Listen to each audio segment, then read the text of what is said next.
Hello and welcome to another Wargame Red Dragon video with me, Bubblebox, and today we're heading for the solo campaigns in Wargame. Now I've done most of these campaigns, a couple of them, maybe three or four, maybe even four of them I've already put up as Let's Plays on my channel, including the last one I did, which was the Second Korean War. But today we're going to do one of the campaigns I've never done.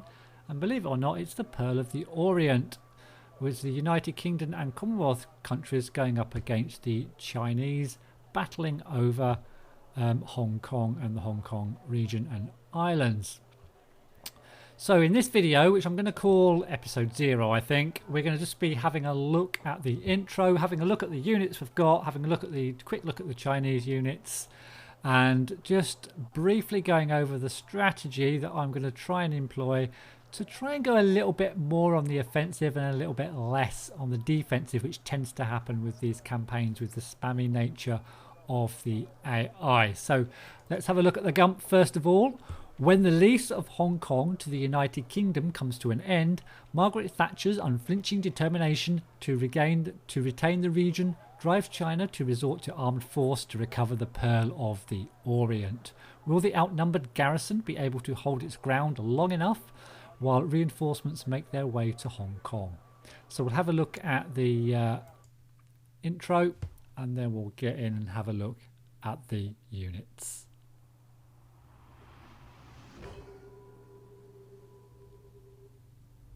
June 1982. The Falklands War, Margaret Thatcher's war, ends in a complete British victory. The Iron Lady is at the top of her popularity and influence. September 1982. While on an official visit to Beijing, the British Prime Minister expresses Britain's wish to see China extending the lease of Hong Kong. Deng Xiaoping counters this by putting forward China's will to recover all of its territories that are still under foreign administration. 1983. For a year, negotiations are pursued with no positive results. When they reach a deadlock, the Chinese premier bluntly states that he could walk in and take the whole lot this afternoon. Encouraged by her aura as a victorious war leader in the Falklands, the British Prime Minister takes up the gauntlet and orders the reinforcement of Hong Kong's garrison. In retaliation, China masses troops on Hong Kong's border, hoping to force her to reconsider Britain's position. 6 months later, the Iron Lady hasn't yielded an inch, and even convinces several Commonwealth states to stand alongside Britain. April 19th, 1984. When it was unable to recover through diplomacy, China decides to recover by force. On April 19th, 1984, at 1 minute past midnight, China recalls its ambassador to Great Britain after transmitting a last declaration of war.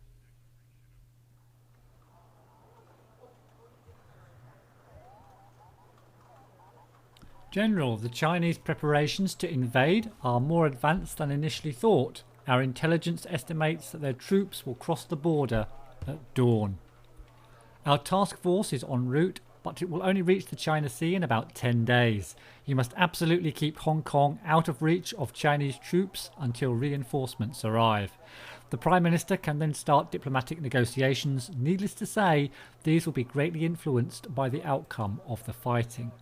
Our armoured units deployed in the Tsuen Wan Plateau are ready to move and engage the enemy.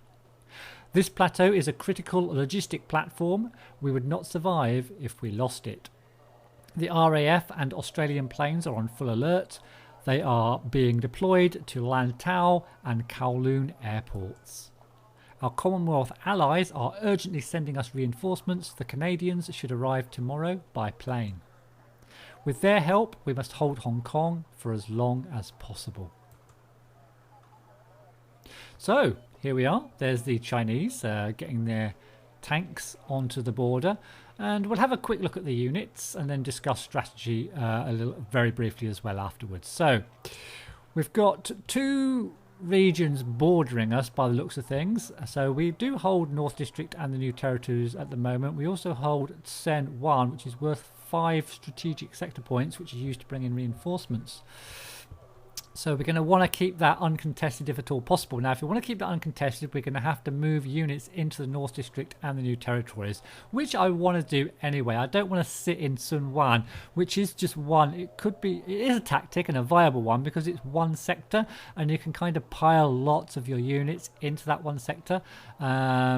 Whereas if you're into the North District and the New Territories, you're going to have to put units into both sectors and defend two sectors, which kind of thins out your defensive lines somewhat.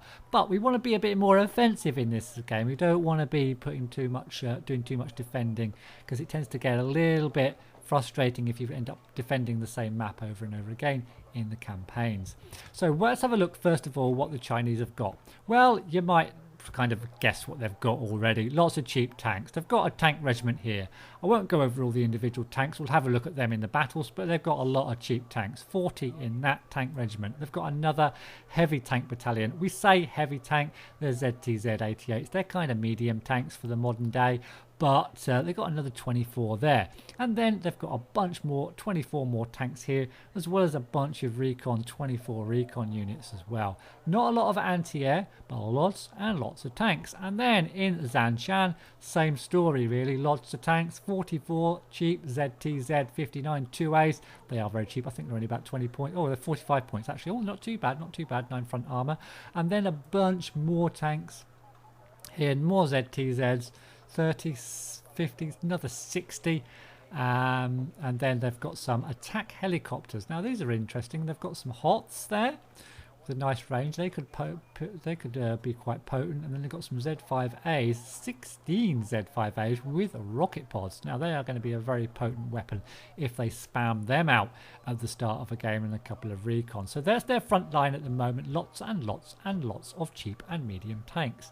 In Badan, they've got some militia just holding Badan, and we'll discuss Badan when we come to looking at the strategy. And then they've got an airport back here, which is also a reinforcement zone. This naval sector over here would be the port rather would be a reinforcement zone as well, on which they've got a variety of aircraft.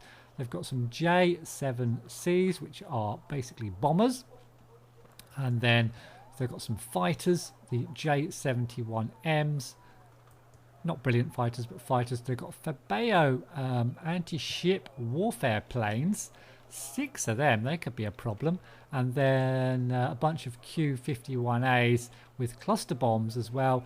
And 12 of those. That's a lot of planes to have. They've also got some flyers here, some helis. They've got an airborne regiment full of infantry, full of some fairly decent infantry as well, nothing too shabby in there. That's a nice airborne regiment. They've even got man pads in there as well, and lots of choppers with, as you might expect from Red Force side, lots of choppers with rocket pods to come at us.